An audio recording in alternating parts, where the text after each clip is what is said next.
ফজরের ক্ষণ গেল পরনি নামাজ, জোহরেও ডুবেছিলে নিয়ে শত কাজ।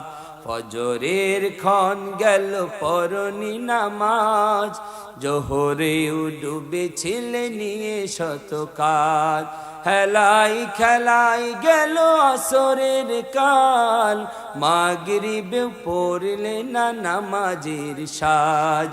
ফজরের ক্ষণ গেল পরনি নামাজ, জোহরেও ডুবেছিলে নিয়ে শত কাজ। ঠিক কিনা বলেন? এই জন্য হযরত লুকমান হাকিম তার সন্তানকে বলেন, হে আমার বাচ্চাদান, আকিমিস সালাহ, নামাজ কায়েম করো, নামাজ কায়েম করো। ওয়ামুর বিল মারুফ, মানুষদেরকে সৎ কাজের আদেশ করো, সৎ কাজের আদেশ করো এবং অসৎ কাজগুলো থেকে মানুষদেরকে নিষেধ করো।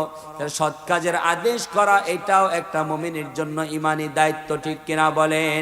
আল্লাহ নবী বলেন, ইদা তারা মিনকুম মুনকারান ফালইয়ুগাইয়িরহু বিয়াদিহি ফাইল্লাম ইয়াস্তাতি ফাবিলিসানি ফাইল্লাম ইয়াস্তাতি ফাবিকলবি ওয়া যালিকা আযআফুল ঈমান। নামাজের জন্য সন্তানদেরকে আদেশ করতে হবে।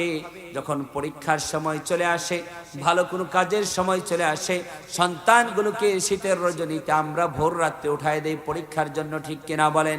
কিন্তু নামাজের জন্য আমার সন্তানকে, আমার বিবিকে, আমার মেয়েকে, আমার পরিবারকে কখনো গভীর রজনীতে ডাক দেই না, উঠো গো, নামাজ পড়ো, আমার মালিকের হুকুম ফরজ বিধানগুলো আদায় করো। ঠিক কিনা বলেন? দিন চলে যায়, রাত চলে যায়, বেলা চলে যায়, সকাল চলে যায়, বিকাল চলে যায়, কত বেলা চলে যায়, কত কাজে চলে যায়, সব কাজ হয়, কিন্তু আমার মালিকের নামাজ কখনো আদায় করা হয় না। ঠিক কিনা বলেন? আরো জোরে বলতে হবে, ঠিক কিনা?